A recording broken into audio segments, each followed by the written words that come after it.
नमस्कार, सुप्रभात, good morning. मी प्राजक्ता तांडेल. तुम्ही पाहताय न्यूज 18 लोकमत. सकाळच्या पहिल्या बातमीपत्रामध्ये आपलं सगळ्यांचं स्वागत. सुरुवातीला एक मोठी बातमी. संतोष देशमुख हत्या प्रकरणाची आज बीड न्यायालयामध्ये सुनावणी होणार आहे. विशेष सरकारी वकील उज्ज्वल निकम या सुनावणीला उपस्थित राहणार आहेत. सुनावणीला जाण्यापूर्वी धनंजय देशमुख हे उज्ज्वल निकम यांची सकाळी 10 वाजता भेट घेणार आहेत. उज्ज्वल निकम हे बीड जिल्हा न्यायालयामध्ये सुनावणीसाठी पहिल्यांदाच उभे राहणार आहेत. 11:30 ते 12च्या दरम्यान सुनावणीला सुरुवात होईल. सर्व आरोपींना न्यायालयात व्हीसीद्वारे हजर केलं जाईल की प्रत्यक्ष आणणार याची उत्सुकता आहे. दोषारोपपत्रामधील माहिती मागच्या वेळेस आरोपीच्या वकिलांनी मागितली होती, ती देखील दिली जाईल.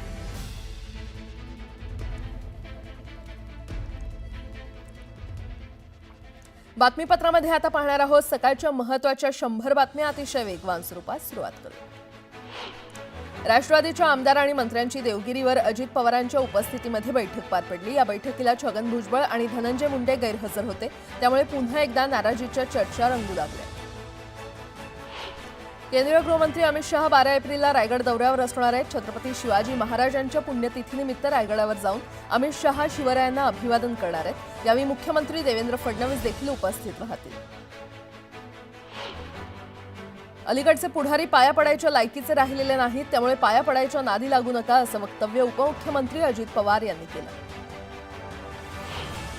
फडणवीसांनी नाव घेतलं तेव्हा आश्चर्य वाटलं. गोरे प्रकरणाशी आपला काहीही संबंध नाही असं म्हणत सुप्रिया सुळेंनी फडणवीसांनी केलेले आरोप फेटाळून लावलेत. फडणवीस यांनी मला नेता बनवल्याबद्दल मी त्यांचे आभार मानते, असंही सुप्रिया सुळे म्हणतात. त्यांनी माझं नाव घेतलं, मी माझा फोन तपासासाठी द्यायला तयार आहे, असं सुळे म्हणाले.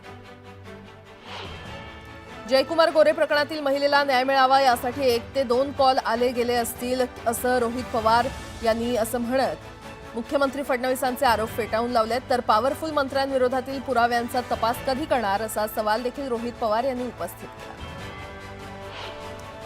संसदेमध्ये 1 एप्रिल रोजी वक्फ सुधारणा विधेयक मांडलं जाण्याची शक्यता आहे. केंद्रीय अल्पसंख्याक मंत्रालयाच्या वतीनं हे विधेयक संसदेच्या पटलावर ठेवण्यात येणार आहे.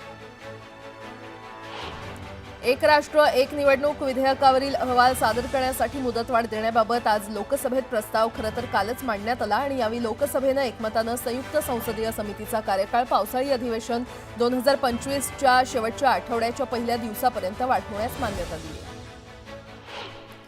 राष्ट्रवादी काँग्रेस अजित पवार गटाचे आमदार अण्णा बनसोडेंची विधानसभा उपाध्यक्षपदी निवड झाली आहे. पिंपरी चिंचवड शहराला 25 वर्षांनंतर मंत्रिपद दर्जा असणाऱ्या पदावर संधी मिळाल्यानं पवार गटामध्ये चैतन्याचं वातावरण आहे.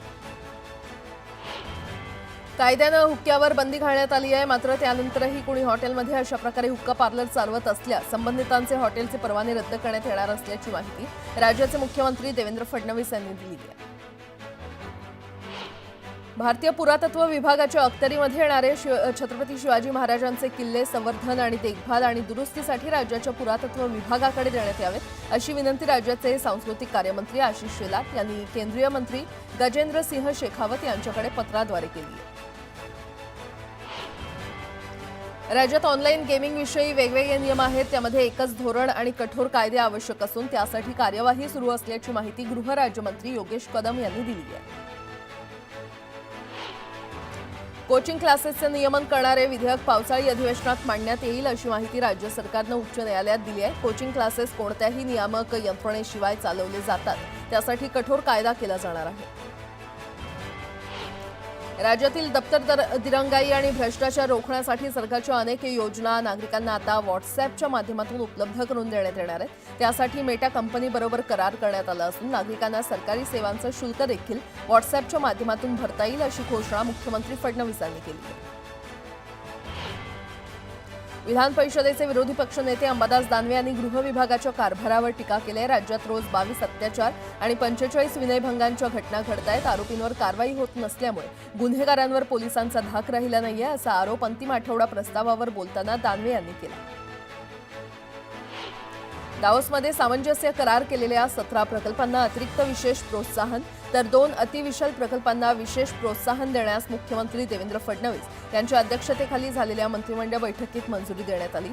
या प्रकल्पांच्या माध्यमातून राज्यात 3,92,000 कोटी रुपयांची नवीन गुंतवणूक येणार असून 1 लाख रोजगार निर्मिती होणार आहे.